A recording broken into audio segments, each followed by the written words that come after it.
সূরাতুন নাহল 125 নম্বর আয়াতে কারিমা তেলাওয়াত করলাম। আল্লাহ তাআলা আদেশ করেছেন, উদউ ইলা সাবিলি রাব্বিকা বিল হিকমাহ,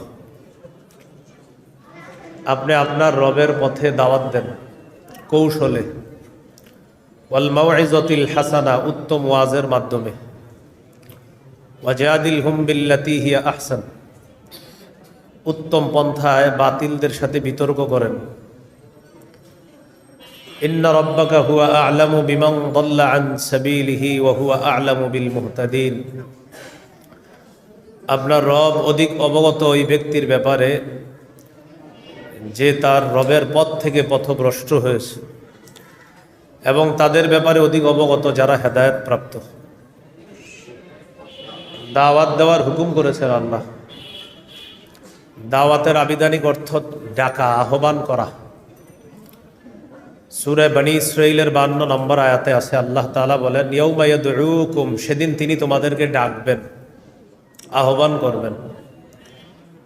সূরা বাকারার 186 নম্বর আয়াতে আছে, উজিবু দাওয়াতাদ দাঈ ইযা দাআন, আহ্বানকারী যখন আমাকে আহ্বান করে, আমাকে ডাকে, আমি সাথে সাথে তার ডাকে সাড়া দিই।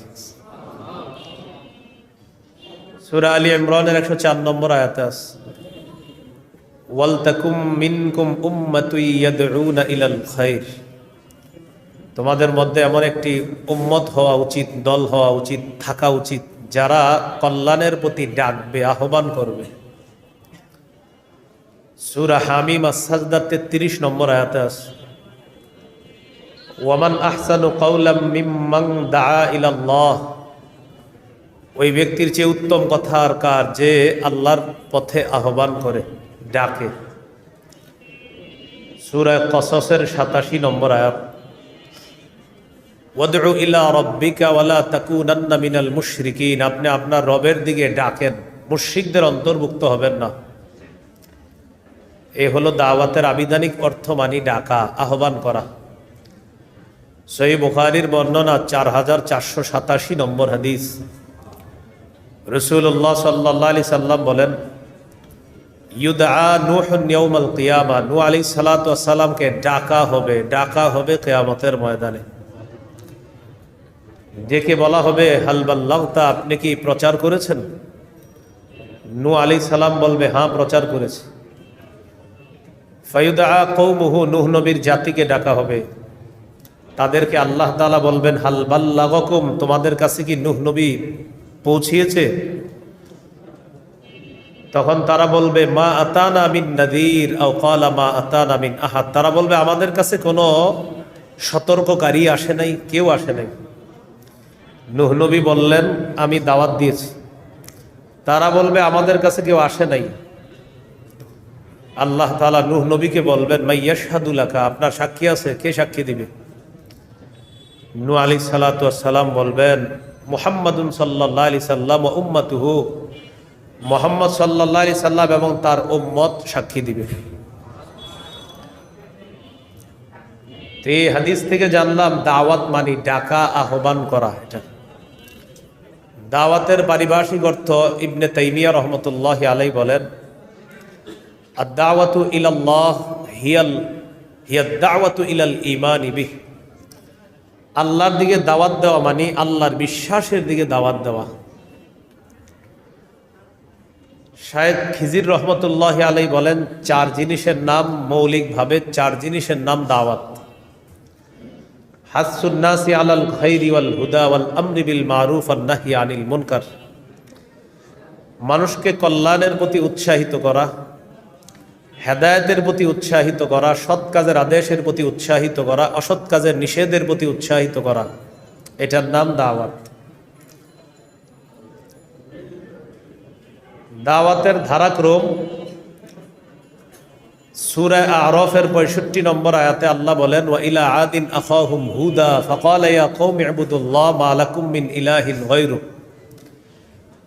আদ জাতির নিকট তাদের ভাই হুদ নবীকে পাঠাইলাম, তিনি তাদেরকে দাওয়াত দিলেন, হে আমার সম্প্রদায়, আল্লাহর ইবাদত করো, তিনি ছাড়া ইলাহ নাই। সূরা আ'রাফের 73 নম্বর আয়াত। ওয়া ইলা সামুদ আখাহুম সালিহা, সামুদ জাতির নিকট তাদের ভাই সালেহ নবীকে পাঠাইলাম, তিনি দাওয়াত দিলেন, ইয়া কওমি ইবুদুল্লাহ মা লাকুম মিন ইলাহিন গায়রু, হে আমার সম্প্রদায়, এক আল্লাহর ইবাদত করো, তিনি ছাড়া ইলাহ নাই।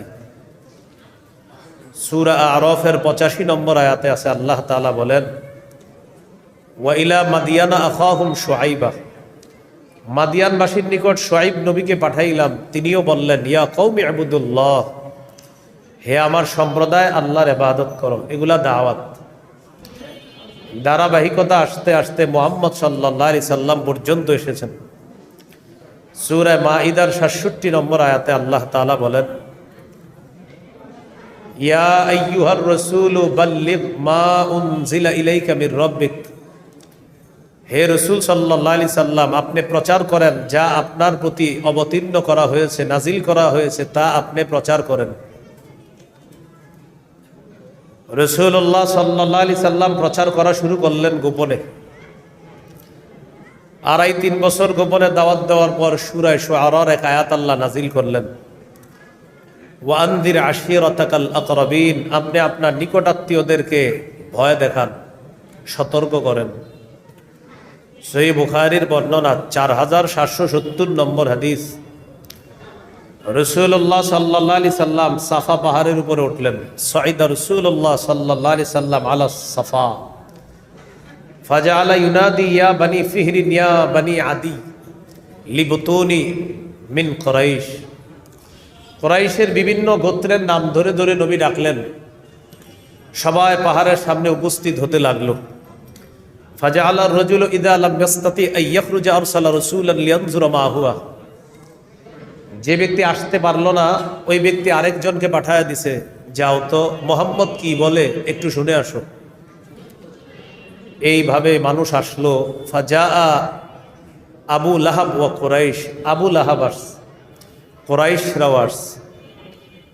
রাসূলুল্লাহ সাল্লাল্লাহু আলাইহি সাল্লাম পাহাড়ের উপর থেকে বললেন, আরাআইতাকুম লাউ আখবারতুকুম আন্না খায়লান বিল ওয়াদি তুরিদু আন তুগীরা আলাইকুম আকুনতুম মুসাদ্দিকিয়া ক্বালু না'আম মা জাররাবনা আলাইকা ইল্লা সিদকা। রাসূলুল্লাহ সাল্লাল্লাহু আলাইহি সাল্লাম বললেন, আচ্ছা আমি যদি তোমাদেরকে বলি এই পাহাড়ের পিছনে একদল শত্রু সেনা অপেক্ষা করছে, যারা তোমাদের উপর অতর্কিত হামলা চালাবে, তোমরা কি আমার কথা বিশ্বাস করবা? সবাই বলল, অবশ্যই, আমরা অনেক যাচাই করেছি, জীবনে তোমাকে সত্য ছাড়া মিথ্যাবাদী হিসাবে কল্পনাও করি নাই। তুমি মিথ্যা বলতে পারো না, এটা হতেই পারে না, তুমি সবসময় সত্য কথাই বলো। রাসূলুল্লাহ সাল্লাল্লাহু আলাইহি সাল্লাম তখন বললেন, ইন্নী নাযীরুল লাকুম বাইনা ইয়াদাই আযাবিন শাদীদ, আমি তোমাদেরকে ভয়ঙ্কর কঠিন আযাবের ভয় দেখাই, শাস্তির ভয় দেখাই। এক আল্লাহকে আল্লাহ মানো, আল্লাহর সাথে কোনো শিরিক করবা না, লাত উজ্জাত মানাত এগুলো শিরিক করা যাবে না। আল্লাহকে আল্লাহ না মানলে কঠিন আযাব আসবে তোমাদের উপর। আবু লাহাব বলল, তাব্বান লাকা সাইরুল ইয়াউম আলিহাদা জামাতানা, মোহাম্মদ তুমি কি আমাদেরকে এই কারণে একত্রিত করেছো? তোমার পুরাটা দিন ধ্বংস হোক, নাউজুবিল্লাহ। তখন আল্লাহ তাআলা আয়াত নাজিল করলেন, তাব্বাত ইয়াদা আবি লাহাবি ওয়া তাব, আবু লাহাবের 2 হাত ধ্বংস হোক, ওয়াতাব সে নিজেও ধ্বংস হোক, ডাবল তাব, ডাবল ধ্বংস। আবু লাহাবের 2 হাত ধ্বংস হোক, সে নিজেও ধ্বংস হোক। প্রকাশ্যে কাজ শুরু করলেন। তো আমাদের নবীজি সাল্লাল্লাহু আলাইহি সাল্লাম দাওয়াতের কাজ করতেছেন। আমাদের নবী শেষ নবী, তারপরে আর কোনো নবী হবে না, আসবে না, না হবে না, বলেন সবাই বলেন, আমাদের পরে আর কোনো নবী আসবে না, বলবেন না, বলবেন হবে না।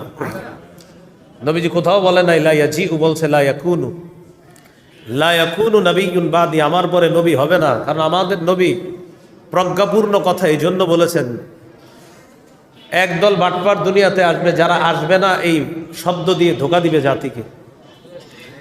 যেমন সূরা আহজাবের 40 নম্বর আয়াতে আছে, মা কানা মুহাম্মাদুন আবা আহাদিম মির রিজালিকুম ওয়ালাকির রাসূলুল্লাহ ওয়া খাতামান নাবিয়্যিন, মুহাম্মদ সাল্লাল্লাহু আলাইহি সাল্লাম তোমাদের সাবালক পুরুষের পিতা নন, তিনি আল্লাহর রাসূল, তিনি শেষ নবী। আমাদের দেশে একদল মানুষের মসজিদের সামনে, অফিসের সামনে দেখবেন লেখা আছে লা ইলাহা ইল্লাল্লাহু মুহাম্মাদুর রাসূলুল্লাহ, তাদের কালিমা তো ঠিক আছে, কালিমা ঠিক থাকার পরেও তাদের ব্যাপারে ওলামায়ে কেরাম সবাই একমত তারা কাফের। তা আপনিও টেনশনে পড়ে যাবেন, আরে কালিমা তো ঠিক, তাদের কি হুজুররা এত কাফের বলে কেন? তখন এই আয়াতের অনুবাদ করতে বলবেন। এই যে সূরা আহজাবের 40 নম্বর আয়াতের অনুবাদে খাতামান নবিয়্যিন অংশে যখন যাবে, তখন আপনার হাতটা ধরে বলবে একটু ভিতরে আসেন, চা খাওয়াই, বিস্কুট খাওয়াই, কথা আছে। আপনি বলবেন কোনো কথা নাই। খাতামান নবিয়্যিন অর্থ মুহাম্মদ সাল্লাল্লাহু আলাইহি সাল্লাম শেষ নবী। ইমাম গাজালি বলেছেন এইখানে ব্যাখ্যার সুযোগ নাই, মুহাম্মদ সাল্লাল্লাহু আলাইহি সাল্লামের পরে আর কোনো নবী নাই, এখানে কোনো ব্যাখ্যা করা যাবে না। তখন এরা আপনারা ব্যাখ্যা করে বুঝাবে, ঈসা নবী যেই অর্থে দুনিয়াতে আসবে সেই অর্থে আমাদের গুরুদাসপুরের অমুকেও দুনিয়াতে এসেছে, নাউজুবিল্লাহ পড়ে। তো ঈসা নবী আসবে, বলেন ঈসা নবী, কিন্তু নবী হবে না। ঈসা নবী নবী হবে না নতুন করে, ঈসা নবী আমাদের নবীর আগে নবী হয়ে গিয়েছে। ঈসা নবী দুনিয়াতে আসবে মৃত্যুবরণ করার জন্য, ঈসা নবী না। সব নবী আসলে সমস্যা কি আপনার? আসুক। সব নবী আমাদের নবীর আগে নবী হয়েছেন, আমাদের নবীর পরে আর নবী হয় নাই, নতুন করে নবী হবে না। এই আকীদা যে না রাখবে সে কাফের, যারা অনুসরণ করবে তারা কাফের। মুসলমান রূপী কোনো মুনাফিক যদি তাদেরকে সমর্থন করে তারাও কাফের। তাহলে বলেন আমাদের পরে আর নবী হবে না, হবে না, বারবার এটা মুখস্থ করে ফেলবেন, হবে না। সহিহ বুখারীর বর্ণনা 3535 নম্বর হাদিস, রাসূলুল্লাহ সাল্লাল্লাহু আলাইহি সাল্লাম বলেন, ইন্না মাসালি ওয়া মাসালাল আমবিয়া মিন ক্বাবলি কামাসালি রাজুলিন বানা বাইতান ফাআহসানাহু ওয়া আজমালাহু ইল্লা মাওদিআ লাবিনাতিন ফি জাবিয়া। আমার দৃষ্টান্ত আর আমার পূর্ববর্তী নবীদের দৃষ্টান্ত এমন এক ব্যক্তির মতো, যে ব্যক্তি একটি ঘর বানিয়েছে, ঘরটি সুন্দরভাবে সাজিয়েছে, তবে ঘরের কোনা একটা ইটের জায়গা ফাঁকা। নবীজি সাল্লাল্লাহু আলাইহি সাল্লাম বলেন, ফাজআলান নাসু ইয়াতুফুনা বিহি ওয়া ইয়াজাবুনা লা ওয়া ইয়াকুলুনা হাল্লা উদিআত হাদিহিল লাবিনা। মানুষ এই ঘরের চারপাশে ঘুরতে থাকে আর আশ্চর্য হয় ঘরের কোনায় একটা ইট কেন স্থাপন করা হলো না। নবীজি বলেন, শোনো, আদম থেকে ঈসা নবী পর্যন্ত নবুয়তের ঘর আল্লাহ সাজিয়েছেন একটা ইটের জায়গা ফাঁকা, মানি আনাল লাবিনা, আমি সেই ইট। আমার মাধ্যমে আল্লাহ তাআলা ওই ইটের জায়গার শূন্যস্থানটা পূরণ করে নবুয়তের ঘরের সৌন্দর্যের সমাপ্ত আল্লাহ করে দিয়েছেন। আনা খাতামুন নবিয়্যিন, আমি শেষ নবী, লা নবিয়্যা বাদি, আমার পরে নবী হবে না। তা এখন নবীজির পরে নবী হবে না, এই জন্য নবীজির কাজ কে করবে? দাওয়াতের কাজ। সহিহ বুখারীর বর্ণনা 3461 নম্বর হাদিস, রাসূলুল্লাহ সাল্লাল্লাহু আলাইহি সাল্লাম বলেন, বাল্লিগু আন্নী ওয়ালাউ আয়াহ, আমার পক্ষ থেকে একটি আয়াতও যদি জানো এটা প্রচার করে দাও। আল্লাহ নবীজিরে হুকুম করলেন বাল্লিগ, প্রচার করেন। নবী আমাদেরকে হুকুম করলেন বাল্লিগু, প্রচার করো। আমাদেরকে দায়িত্ব দিয়ে দিলেন। এখন আমাদেরকে এই দায়িত্ব রাসূল সাল্লাল্লাহু আলাইহি সাল্লাম দিলেন, এখন এটা আমাদের করতে হবে। এই কাজ আমাদের করতে গিয়ে আমাদেরকে আল্লাহ নির্বাচন করেছেন কেন? কারণ আমরা শ্রেষ্ঠ উম্মত। সূরা আলী ইমরানের 110 নম্বর আয়াতে আল্লাহ বলেন, কুনতুম খায়রা উম্মাতিন উখরিজাত লিন-নাস, তোমরাই শ্রেষ্ঠ উম্মত, তোমাদেরকে মানুষের কল্যাণের জন্য বের করা হয়েছে। তা'মুরুনা বিল মারুফ, তোমরা সৎ কাজের আদেশ করবে, ওয়া তানহাউনা আনিল মুনকার, অসৎ কাজ থেকে নিষেধ করবে। এই আয়াতে শ্রেষ্ঠ উম্মত দ্বারা 1 নম্বর উদ্দেশ্য সাহাবায়ে কেরাম। এরপর যারা আমরু বিল মারুফ নাহি আনিল মুনকারের কাজ করবে তারাই শ্রেষ্ঠ উম্মত। শ্রেষ্ঠ উম্মত হওয়ার জন্য মৌলিক 2টা শর্ত, সৎ কাজের আদেশ করতে হবে, অসৎ কাজের নিষেধ করতে হবে। কিন্তু একটা চরম বাস্তবতা এবং চরম সত্য কথা হলো, আমরা সৎ কাজের আদেশের আমলটা সবাই করলেও অসৎ কাজের নিষেধের আমলটা করি না। তাহলে শ্রেষ্ঠ উম্মত কিভাবে হলাম? শ্রেষ্ঠ উম্মত হইতে গেলে তো আপনার 2টা লাগবে, সৎ কাজের আদেশ, অসৎ কাজের নিষেধ, 2টা লাগবে। অসৎ কাজের নিষেধ, আপনারা যারা বাড়িওয়ালা এই লালবাগের 31শে ডিসেম্বর বাড়ির ছাদগুলা বন্ধ করতে পারেন নাই সবাই, আপনি অসৎ কাজের নিষেধ করতে পারেন নাই। আপনি আপনার ছাদে নিষেধ করতে পারেন নাই যে এই ছাদে আতশবাজি ফুটানো নিষেধ, এটা নিষেধ করতে পারেন নাই ভয়ে, যদি নিষেধ করলে ভাড়াটিয়া চলে যায়। এই জন্য আপনি শ্রেষ্ঠ উম্মত বলে নিজের গর্বিত পরিচয় দিয়েন না, যে গর্ব করে বলবেন আমি শ্রেষ্ঠ উম্মত। না, আপনি দ্বিতীয়টা তো আপনার মধ্যে নাই, আপনি শ্রেষ্ঠ উম্মত কিভাবে হলেন? সূরা আহজাবের 58 নম্বর আয়াতে আল্লাহ বলেছেন, ওয়াল্লাযীনা ইউযুনাল মুমিনিনা ওয়াল মুমিনাতি বিগাইরি মাকতাসাবু ফাকাদ ইহতামালু বুহতানা ওয়া ইসমাম মুবিনা। যারা কোনো কারণ ছাড়া মুমিন নারী পুরুষকে কষ্ট দেয়, তারা প্রকাশ্য পাপের বোঝা বহন করে কবরে যেতে হবে। ওই দিন ওই মুরব্বীদেরকে কষ্ট দেওয়া হয়েছে, ছোট বাচ্চাদেরকেও কষ্ট দেওয়া হয়েছে। এই জন্য এটা অন্যায়, এটা সঠিক না। পুলিশ ঘোষণা করলো আতশবাজি যে ফুটাবে ধরা খাইলে 1 মাসের জেল, এটা বলে পুলিশ বসে রয়েছে, তো এরা তো মাঠে আসে নাই, রাস্তাঘাটে এসে পাহারাদারি করে নাই, বাড়ির সামনে এসে পাহারাদারি করে নাই। তো এটা বলার উদ্দেশ্য কি ছিল? তো বলার সাথে সাথে পাহারাদারি করতে হতো আপনার। এই জন্য সৎ কাজের আদেশ আমাদের মধ্যে থাকলে অসৎ কাজের নিষেধে আমরা টেনশনে পড়ি, উনি জানি কি মনে করে। তো নাহি আনিল মুনকার এটা জরুরি বিষয়। রাসূলুল্লাহ সাল্লাল্লাহু আলাইহি সাল্লাম বলেন, মান রাআ মিনকুম মুনকারন, তোমাদের মধ্যে কেউ যখন কোনো অপছন্দনীয় কাজ দেখবে, ফালইউগাইয়িরহু বিয়াদি, সে যেন তার হাত দ্বারা বাধা দেয়। ফাইন লাম ইয়াস্তাতি ফাবিলিসানি, হাত দ্বারা না পারলে জবান দিয়ে বিরোধিতা করবে। ফাইন লাম ইয়াস্তাতি ফাবিকলবিহি, জবান দিয়ে না পারলে অন্তর দিয়ে কি করবে? বলেন সবাই। এই শুধু একটু বললে হবে না, ঘৃণা করার পাশাপাশি পরিকল্পনা করবে। এই জন্য নবী কলব বলছে। মুফতি ফজলুল হক আমিনী রহমতুল্লাহ আলাই এই হাদিসের অনুবাদে এরকম অনুবাদ করেছেন। আমি বাংলাদেশে আর কারো মুখে এরকম অনুবাদ শুনি নাই, হজরতের মুখে অনুবাদটা শুনছি একমাত্র। আমি দাখিল পরীক্ষা দেওয়ার পরে লম্বা সময় কোনো কাম নাই, হুজুরের ক্লাসে গিয়ে পিছনে বসে থাকতাম।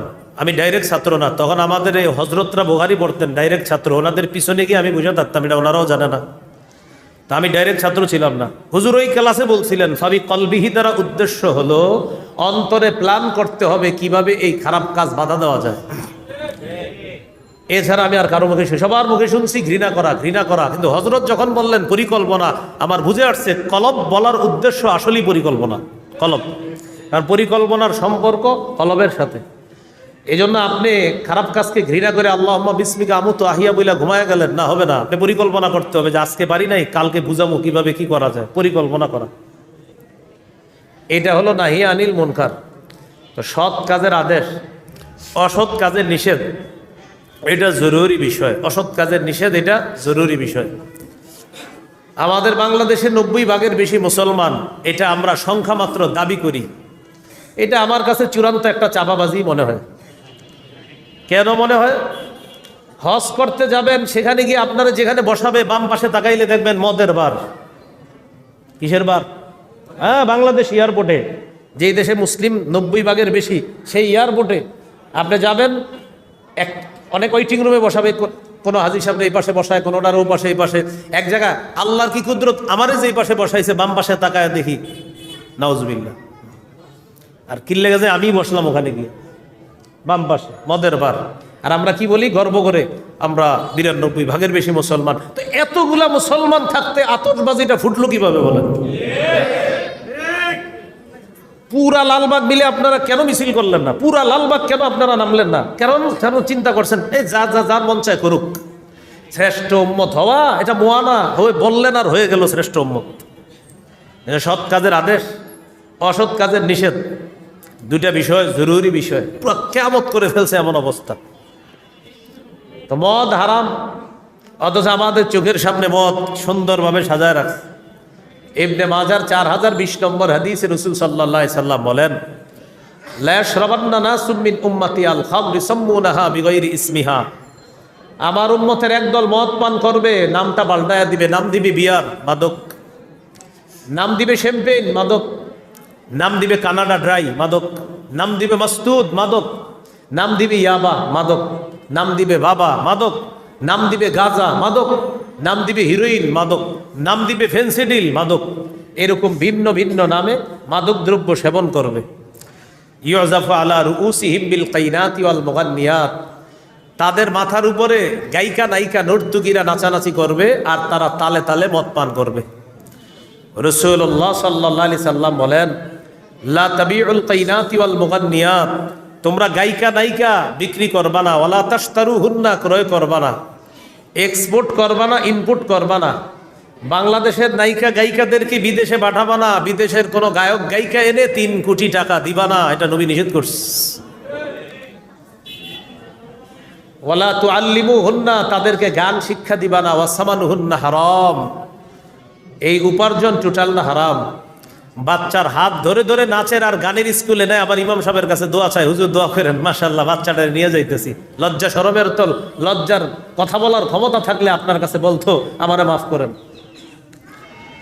সূরা তাহরিমের 6 নম্বর আয়াত আল্লাহ তাআলা বলেন, ইয়া আইয়ুহাল্লাযীনা আমানু, হে ঈমানদারগণ, কু আনফুসাকুম ওয়া আহলিকুম নার, নিজেদেরকে এবং পরিবারকে বাঁচাও, নার, আগুন থেকে বাঁচাও। প্রোটেক্ট, সেভ, রক্ষা করো, বাঁচাও। আনফুসাকুম, ইউর সেলফ, নিজেদের। ওয়া আহলিকুম, এন্ড ইউর ফ্যামিলিজ, নার, এগেইনস্ট আ ফায়ার মানে কি? আগুন থেকে বাঁচাও। এই আয়াতের ব্যাখ্যায় সাহাবায়ে কেরাম বলছে, আল্লিমু আওলাদাকুম আল আদাবা, সন্তানদেরকে শিষ্টাচার শিক্ষা দাও ছোটবেলা থেকে। সৎ কাজের আদেশ, অসৎ কাজের নিষেধ করা, 2টা গুণ নিয়ে আমাদের মানসিকতা অর্জন করতে হবে যে আমি এখন থেকে সৎ কাজের আদেশ করব, বন্ধুকে নামাজের কথাও বলবো। বন্ধু যদি জুয়া খেলায় আর বলে, এই বলে 4 হতে পারে, এই বলে 6 হতে পারে, এই ওভারে 10 হতে পারে, 12 হতে পারে, আর অ্যাপস দিয়ে জুয়া খেলে, তাকে বলতে হবে এটা জুয়া, এটা হারাম, এই বলার মানসিকতা রাখতে হবে। কিন্তু যদি মানসিকতা না রাখেন তো আমরু বিল মারুফের গুণ আছে, নাহি আনিল মুনকারের গুণ হলো না আপনার। সূরা মাইদার 90 নম্বর আয়াতে আল্লাহ বলেন, ইন্নামাল খামরু, মদ, ওয়াল মাইসির, জুয়া, ওয়াল আনসাব, মূর্তি, ওয়াল আজলাম, ভাগ্য নির্ণয়ক স্বর, তার, সাপ দিয়ে ভাগ্য গণনা করা, টিয়া পাখি, ময়না পাখি হাতের রেখা দেখে ভাগ্য গণনা করা, রিজিসুম, এগুলা নাপাক, মিন আমালিশ শায়তান, এগুলা শয়তানের কাজ। ফাজতানিবুহু, তোমরা এগুলা থেকে বিরত থাকো।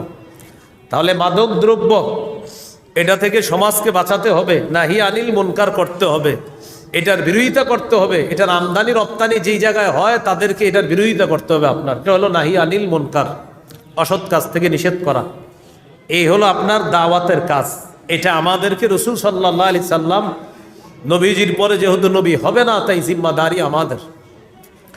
এখন এই জিম্মাদারি পালন করতে গিয়ে কারো না কারো নেতৃত্বে এই জিম্মাদারিটা পালন করতে হয়। এখন যাদের নেতৃত্বে আমরা এই জিম্মাদারি পালন করব তাকে আমির বলে। বলেন কি বলে? সবাই বলেন কি বলে? মাশাআল্লাহ, আমির। আর সেটা যদি তাবলীগের কাজ হয় তো তার নাম হবে আমিরুত তাবলীগ, তাবলীগের আমির, বা আমিরুদ দাওয়া ওয়াত তাবলীগ, দাওয়াত ও তাবলীগের আমির। আমিরকে অনুসরণ করে দাওয়াতের কাজ করতে হবে, তাবলীগের কাজ। এখন কথা হলো আমিরকে অনুসরণ করব কেন? সূরা নিসার 59 নম্বর আয়াতে আল্লাহ বলেন, হে ঈমানদারগণ, আতিউল্লাহ, আল্লাহর আনুগত্য করো, ওয়া আতিউর রাসূল, রাসূলের আনুগত্য করো, ওয়া উলিল আমরি মিনকুম, তোমাদের মধ্যে যারা দায়িত্বশীল তাদের আনুগত্য করো, যারা আমির তাদের আনুগত্য করো, যারা দেশের শাসক হবে তাদের আনুগত্য করো। এখানে 3টা আনুগত্যের কথা বলা হয়েছে, বা ইতাআত। মাশাআল্লাহ, ইতাআত এখন সবার কাছে পরিচিত শব্দ। 1 নাম্বার, আল্লাহর আনুগত্য করতে হবে নিঃশর্তভাবে, কোনো শর্ত নাই। 2 নাম্বার, রাসূলের আনুগত্যে শুধু একটু শব্দ বাড়াতে বা বাস হবে। আল্লাহর হুকুমে রাসূলের আনুগত্য করতে হবে নিঃশর্তভাবে, বাস এতটুকু বললেই হবে। আল্লাহর হুকুমে নবীর আনুগত্য করতে হবে নিঃশর্তভাবে। প্রথমটা আল্লাহর আনুগত্য নিঃশর্তভাবে। 2 রাসূলের আনুগত্য আল্লাহর হুকুমে নিঃশর্তভাবে। 3 আমিরের আনুগত্য, শাসকের আনুগত্য নিঃশর্তভাবে করা যাবে না। কি করা যাবে না? নিঃশর্তভাবে করা যাবে না। আমিরের জবান দিয়ে যদি কোরআনের বিরুদ্ধে কথা বের হয়, হাদিসের বিরুদ্ধে কথা বের হয়, ওলামায়ে কেরামের ব্যাখ্যার বিপরীতে যদি কোনো কথা তার মুখ থেকে বের হয়, এই আমিরের কথা শোনা যাবে না, মানাও যাবে না। সহিহ মুসলিমের হাদিস 1838 নম্বর হাদিস। এই হাদিসের মধ্যে আসছে, রাসূলুল্লাহ সাল্লাল্লাহু আলাইহি ওয়াসাল্লাম বলেন, আস-সামউ ওয়াত তাআতু আলাল মারইল মুসলিমি ফীমা আহাব্বা ওয়া কারিহা মা লাম ইউমার বিমাসিয়া। মুসলমান আমিরকে ততক্ষণ মানবে, শাসককে ততক্ষণ মানবে যতক্ষণ কোনো নাফরমানির হুকুম করা না হবে। ফাইদা উমির বিমাসিয়া, যদি নাফরমানির কথা বা হুকুম করা হয়, ফালা সামআ, তার কথা শোনা যাবে না, ওয়ালা তাআতা, তার ইতাআত করা যাবে না, তার আনুগত্য করা যাবে না। কি করা যাবে না? তার ইতাআত করা যাবে না, তার আনুগত্য করা যাবে না। সহিহ বুখারীর বর্ণনা 4340 নম্বর হাদিস। এই হাদিসটি এই মসজিদের দাওয়াতের সাথী ভাই যারা আছেন, তাবলীগের বা এলাকার যারা আছেন, হাদিসটি শোনেন, শোনার পর গল্পের মতো মুখস্থ রাখবেন, আরো 10 জনকে এটা বলবেন। এখন যেটা বলবো সহিহ বুখারীর 4340 নম্বর হাদিস। হাদিসের বর্ণনাকারী আলী রাদিয়াল্লাহু তাআলা তিনি বলেন, বাসান নবী সাল্লাল্লাহু আলাইহি সাল্লাম সারিয়াতান ওয়াস্তামালা আলাইহিম রাজুলাম মিনাল আনসার ওয়া আমারহুম আইয়ুতিউহু। রাসূলুল্লাহ সাল্লাল্লাহু আলাইহি সাল্লাম এক দলকে পাঠাইছে এক জায়গায় জিহাদের উদ্দেশ্যে। তাদেরকে একজন আমির নিযুক্ত করে দিয়েছেন, আনসারী সাহাবী একজন আমির বানায়া দিয়েছে। যারা আমিরের অধীনে আছে তাদেরকে বলে দিলেন, এই শোনো, আমির সাহেব যা বলবে সব শুনবা। নবীজি বলে দিলেন, আমির সাহেব যা বলবে সব শুনবা। আমির সাহেব তাদেরকে নিয়ে গেলেন। ফাগদিবা, কোনো কারণে আমির সাহেবের রাগ উঠছে। রাগ উঠার পর আমির সাহেব তাদেরকে বললেন, আলাইসা কদ আমারাকুম রাসূলুল্লাহ সাল্লাল্লাহু আলাইহি সাল্লাম আন তুতিউনি। আচ্ছা, নবী কি তোমাদেরকে বলে নাই আমার আনুগত্য করার জন্য? সবাই বললেন, হ্যাঁ নবীজি বলছে। তখন ওই আমির সাহেব বললেন, তাহলে এক কাজ করো, ইজমাউলি হাতবা, লাকড়ি সংগ্রহ করো। সবাই লাকড়ি সংগ্রহ করে নিয়ে আস। এবার আমির সাহেব বললেন, আও কিদু হা নার, লাকড়ির মধ্যে আগুন লাগায় দাও। ফাও কদু হা নার, তারা লাকড়িতে আগুন লাগিয়ে দিছে। আমি আবার বলছি, এক দলকে নবী পাঠাইলেন, তাদের একজন আমির বানায়া দিলেন। নবীজি সাল্লাল্লাহু আলাইহি সাল্লাম বললেন, আমির যা বলবে সব শুনবা। আমির সাহেব তাদেরকে রাগান্বিত অবস্থায় বললেন, নবী না বলছে আমি যা বলবো সব শুনবা, তোমরা লাকড়ি সংগ্রহ করো, লাকড়িতে আগুন লাগাও। তারা লাকড়ি সংগ্রহ করছে, আগুন লাগাইছে। লাগানোর পর এবার আমির সাহেব বললেন, উদখুলু হা, তোমরা আগুনে ঝাঁপ দাও। কি বললেন? আগুনে ঝাঁপ দাও। এটা কিন্তু কোনো কল্প কাহিনী না। এই যে কথায় কথায় বলেন অমুকে জাহান্নামে গেলে আমিও যাবো, ডায়লগ দিয়ে দেন। হ্যাঁ, সাবধানী, ডায়লগ দিয়েন না। মানুষ এইভাবে বলে ফেলে, অমুকে জাহান্নামে গেলে আমি যাবো, আপনার কি? আমির সাহেব রাগ হয়ে বললেন, আগুনে ঝাঁপ দাও। ফাহাম্মু, সবাই মানসিকভাবে প্রস্তুত আগুনে ঝাঁপ দেওয়ার জন্য। ইতিমধ্যে ইউমসিকু বাদুম বাদু, একজন আরেকজন এইভাবে ধরে আর বলে, এই আসলে ঝাঁপ দিমু। এইভাবে বাঁশের জন্য ধরে আর বলে, এই আসলে ঝাঁপ দিমু, মানে ঝাঁপ দিবে ওই মুহূর্তে বলতেছে আসলে কি ঝাঁপ দিমু। ফারারনা মিনান নার ইলা রাসূলিল্লাহ সাল্লাল্লাহু আলাইহি সাল্লাম। আরে আমরা তো আগুন থেকে বাঁচার জন্য নবীর কাছে আসলাম, সে আগুন থেকে বাঁচার জন্য নেই নবীর কাছে আইসা মুসলমান হইলাম। এই নবী আমিরের হুকুম মাইনা আগুনে ঝাঁপ দিতে বলবে, এটা কেমন জানি লাগতেছে বিষয়টা। এই করতে করতে হাত্তা খামাদাতিন নার, আগুন নিভে গেছে। বলেন আলহামদুলিল্লাহ। মানে ঝাঁপ দিবে কি দিবে না, দিবে কি দিবে না, এটা করতে করতে আগুন নিভে গেছে। ওয়া সাকানা গদবহু, আমির সাহেবের রাগও ঠান্ডা হয়ে গেছে। আলহামদুলিল্লাহ। শুধু আমাদের হজরত জিটটা 9-10 বছরেও ঠান্ডা হইল না, হইতে হইতে গিয়েও হয় না। কি ঠিক?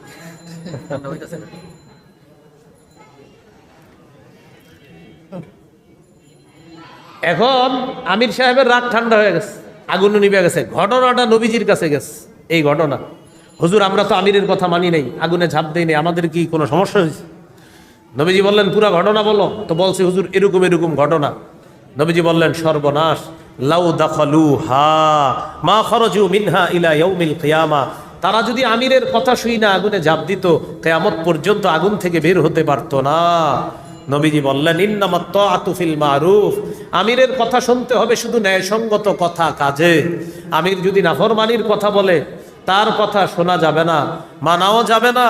এই জন্য মনে রাখতে হবে, লাখ লাখ ওলামায়ে কেরাম যেই ব্যাখ্যা দিবে, এই ব্যাখ্যা এটা আপনার আমার মেনে নিতে হবে। মুষ্টিময় কয়েকজন আলেমের ভুল হতে পারে, লাখ লাখ ওলামায়ে কেরাম ভুল করবে না। এই জন্য বুঝে আসুক না আসুক, ওলামায়ে কেরাম এখন বলতেছে, বাস এটাই আপনি মেনে নেওয়া সৌভাগ্যের লক্ষণ, মেনে না নেওয়া চূড়ান্ত পথভ্রষ্টতার লক্ষণ। এই জন্য দাওয়াতের কাজ করতে হবে, ওলামায়ে কেরামদের থেকে আপনার শিখতে হবে, তাদেরকে কাছে রাখতে হবে। যদি না রাখেন তো পথভ্রষ্টতার আশঙ্কা। শুধু একটা হাদিস মনে রাখবেন, সাহাবায়ে কেরামকে নবীজি বললেন, এই তোমরা এলেম শিক্ষা করো। এলেম চলে যাওয়ার আগে সাহাবীরা বললেন, হুজুর আমাদের কাছে তো কোরআন আছে, কোরআন থাকতে আবার এলেম কিভাবে চলে যাবে? নবীজি বললেন, আওয়ালাম তাকুনিত তাওরাত ওয়াল ইনজিল ফি বানি ইসরাইল, বনি ইসরায়েলের মাঝে তো তাওরাত ছিল, ইনজিল ছিল, ফালাম ইউগনি আনহুম শাইআ, কই তাদের তো কোনো লাভ হলো না। বনি ইসরায়েলের ইয়াহুদিরাও পথভ্রষ্ট হলো, খ্রিস্টানরাও পথভ্রষ্ট হলো, ইয়াহুদিরা পথভ্রষ্ট হলো, খ্রিস্টান, তার মানে তাদের কিতাব যথেষ্ট হয় নাই তাদের জন্য। এখান থেকে বোঝা যায় কিতাব বুঝার জন্য উস্তাদ লাগবে। তুমি যে হাদিসের শেষে বললেন, শোনো, এলেম চলে যাওয়া মানে আইয়াযহাবা হামালাতুহু, এলেমের বাহকগণ চলে যাওয়া, যেটা বুখারীর 100 নম্বর হাদিসে স্পষ্ট। নবীজি বলেছেন, ইন্নাল্লাহা লা ইয়াকবুজুল ইলমা ইনতিজাআন ইয়ানতাজিউহু মিনাল ইবাদ, আল্লাহ এইভাবে ছো মেরে এলেম ছিনিয়ে নেবেন এমনটা হবে না। ওয়ালাকিন ইয়াকবিজুল ইলমা বিকবজিল উলামা, আলেমদেরকে উঠায় নেওয়ার মাধ্যমে আল্লাহ তাআলা এলেম উঠিয়ে নেবেন। এখান থেকে বোঝা যায় আমি আপনি নিজে নিজে কোনো কিছু বোঝা এটা যথেষ্ট না। কোরআন হাদিস বুঝতে হলে কোরআন হাদিসের ধারক বাহকদের থেকে বুঝতে হবে। এটা হাদিস দ্বারা নবীজি বুঝিয়ে দিলেন। এই ঠিক কি মসজিদেও ঠিক না বাহিরে গেলেও ঠিক? একটা তো রেডিমেড ঠিক, মানে সবাই ঠিক বলছে জন্য আমিও ঠিক বলতেছি, তো বাইরে যাওয়ার পর চিন্তা করি তোর আপনি কই লইব নাকি আমি আগেরটাই, এরকম যেন না হয়। এই জন্য কথাগুলা আমরা মনে রাখবো। তাহলে দাওয়াতের কাজ এটা রাসূল সাল্লাল্লাহু আলাইহি সাল্লাম সহ আম্বিয়া কেরাম তারা করেছেন, এটা আমরাও করব। বাকি এটার নিয়ম আছে, এটার পদ্ধতি আছে, এটা সুশৃঙ্খলভাবে করার নিয়ম কানুন আছে। দাওয়াত যে আমি দিব এই ব্যাপারে আমার যথেষ্ট জ্ঞান থাকতে হবে। এই জ্ঞান আমি কার থেকে শিখতে হবে? কোরআন সুন্নাহর বাহকদের থেকে শিখতে হবে। এই জন্য আল্লাহর আনুগত্য, রসুলের আনুগত্য আর আমিরের আনুগত্য, 3 আনুগত্যের পার্থক্য বুঝে শুনে আগামীতে যেন আমরা সঠিক পথে থাকতে পারি। আল্লাহ তৌফিক দান করেন।